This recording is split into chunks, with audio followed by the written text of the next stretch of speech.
10월 9일 월요일 열왕기상 14장 1절에서 20절입니다. 여로보암은 아들 아비야가 병들자 그의 생사를 알기 위해 아내를 아이야 선지자에게 보냅니다. 1절에 그때라는 어구는 당시를 여로보암이 하나님의 사람의 죽음 사건 후에도 지속적으로 죄를 짓던 때와 연결합니다. 이로써 아비야의 병고가 여로보암의 죄 때문임을 넌지시 알립니다.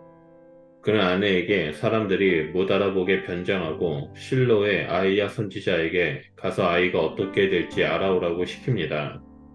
그는 아이야를 속이기 위해 아내에게 평범한 백성처럼 떡, 과자, 꿀을 선물을 가져가라고 지시하는 치밀함을 보입니다. 왕의 말을 따라 왕비는 다르사에서 남쪽 30km 이상 떨어진 실로까지 갑니다. 당시 아이야는 연로하여 눈이 보이지 않았습니다. 이는 그가 왕비를 알아보기 힘들다는 암시입니다. 아이야의 육체적인 눈은 보이지 않았지만 영적인 눈은 밝아 하나님의 계시를 보게 됩니다. 하나님은 방문자가 누군지, 방문 목적이 무엇인지, 어떻게 말해야 할지를 보이셨고 왕비가 변장하고 올 것이라고 알리셨습니다. 그는 왕비가 문으로 들어오는 발소리에 여로보암의 아내여 들어오라며 왜 다른 사람인 척 변장했느냐고 선수를 칩니다. 왕비가 놀랄 새도 없이 그는 하나님이 자신을 보내 흉한 소식을 전하도록 했다라고 덧붙입니다. 여로보암이 왕비를 보냈으나 실상은 하나님의 아이야를 그에게 보낸 셈입니다. 여로보암에게 전달된 여호와의 말씀은 세 부분으로 그의 죄를 고발하고 죄에 대한 심판을 선고합니다. 첫 부분은 7절에서 9절로 하나님의 은혜를 저버린 죄를 고소합니다. 하나님은 여로보암을 백성 중에 높여 다윗처럼 이스라엘의 주권자가 되게 하시고 다윗 왕조에서 왕국을 찢어내어 그에게 주셨습니다. 하나님은 그에게 다윗과 같은 순종, 즉 하나님의 눈에 정직한 일을 온 마음으로 실행하는 것을 기대하셨습니다. 그러나 여로보암은 하나님을 등 뒤로 내던지고 자기를 위해 우상을 만들어 이전 백성보다 더 큰 악을 행했습니다. 그가 만든 금송아지는 하나님이 그만 다른 신이며 우상이었습니다. 그는 순종의 조건으로 하나님의 임재와 견고한 왕조를 약속받았으나 스스로 이를 차버렸습니다. 둘째 부분은 10절에서 14절로 여로보암의 죄로 인한 가문과 왕조의 몰락을 선고합니다. 처음과 끝은 하나님이 여로보암의 집을 끊을 것을 공통으로 서술하고 중간은 아비야의 죽음을 예고합니다. 왕조의 몰락은 첫째, 여로보암에게 속한 사내는 누구나 죽음을 당하며 대가 끊어질 것이고 그들의 시신은 성읍과 들에 버려져 개와 새의 밥이 될 것입니다. 둘째, 왕조의 몰락에는 선한 아비야의 죽음도 포함됩니다. 역설적이게도 여로보암과 관련된 남자 중 아들 아비야만 여호와를 향한 선한 일이 발견되었습니다.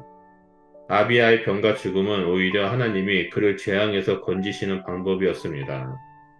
다른 남자들과는 달리 그의 시신은 묘지에 안치될 것입니다. 셋째, 하나님은 다른 왕을 일으켜 여로보암 왕조를 끊으실 것입니다. 실제로 여로보암이 죽은 후 아들 나답이 왕이 되지만 1년 만에 바하사가 일어나 그를 죽이고 왕이 됩니다. 그는 여로보암의 가문에서 생명 있는 모든 자를 죽이며 이로써 하나님의 예언이 성취됩니다. 마지막으로 여호와 말씀의 셋째 부분은 15절과 16절로 여로보암의 죄로 인한 북이스라엘의 멸망을 선고합니다. 물에 심긴 갈대가 바람에 맥없이 흔들리듯 하나님은 이스라엘을 쳐서 불안정한 왕조로 휩쓸리게 하실 것입니다. 그뿐 아니라 그가 이스라엘 조상에게 기업으로 준 좋은 땅 가나안에서 이스라엘을 뽑아내어 유브라데 강 너머 나라로 끌려가게 하실 것입니다. 이들의 제목은 아세라와 같은 가나안 신들의 형상을 만들고 숭배한 죄입니다. 그러나 근본적인 원인은 여로보암의 죄에서 시작되었습니다. 결국 지도자의 불순종과 죄는 공동체의 멸망을 자초함을 볼 수 있습니다. 하나님이 아이야를 통해 예고하신 대로 여로보암의 아들은 죽음을 맞습니다. 아이야로부터 여로보암의 집안에 대한 선고를 전달받은 여로보암의 아내는 일어나 디르사로 돌아갔습니다. 그녀가 궁의 문지방에 이르렀을 때 아들이 죽었습니다. 하나님이 말씀하신 대로 온 이스라엘은 그를 장사하고 그를 위해 애곡했습니다. 여호와의 말씀이 이처럼 선포된 대로 성취됨으로써 앞으로 여로보암과 북이스라엘에 대한 그의 말씀 또한 다 실현될 것임을 증명되었습니다. 여로보암의 22년 통치의 나머지 행적은 이스라엘 왕의 역대 지략에 기록되었습니다. 그는 통치 말기에 유다의 아비암과 전쟁을 벌이기도 했습니다.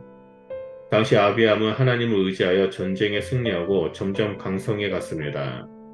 그러나 여로보암은 세력을 회복하지 못하고 하나님이 그를 치심으로 죽었습니다. 이후 그의 아들 나답이 왕위를 잇습니다. 오늘 묵상 말씀을 통해 여로보암의 완악함을 볼 수 있습니다. 그는 악행에 대해 회개하며 될 것인데 변장을 선택할 만큼 영적으로 눈이 어두운 사람이었음을 보여줍니다. 하지만 사람은 속일 수 있어도 하나님의 눈은 속일 수 없습니다. 결국 작은 불순종이 모이고 쌓여 결코 돌이킬 수 없는 파국에 이르게 되었습니다. 우리는 여로보암의 모습을 보면서 늘 하나님 앞에 바짝 엎드려 우리의 연약함을 인정하고 겸손히 긍휼을 구하는 자가 되어야 합니다. 그럴 때 하나님은 우리를 예수 그리스도의 보혈로 정결케 하시고 의로운 하나님의 백성으로 세워주실 것입니다. 그러므로 매일의 삶 속에서 어떠한 상황이 있든지 보혈을 지나 하나님 품에 들어가는 복된 날들을 보내시기를 축복합니다. 기도하겠습니다.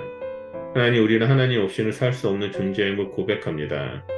하나님께서 우리에게 긍휼을 베풀어 주셔야지만 우리는 제약된 길에서 벗어날 수 있음을 고백합니다.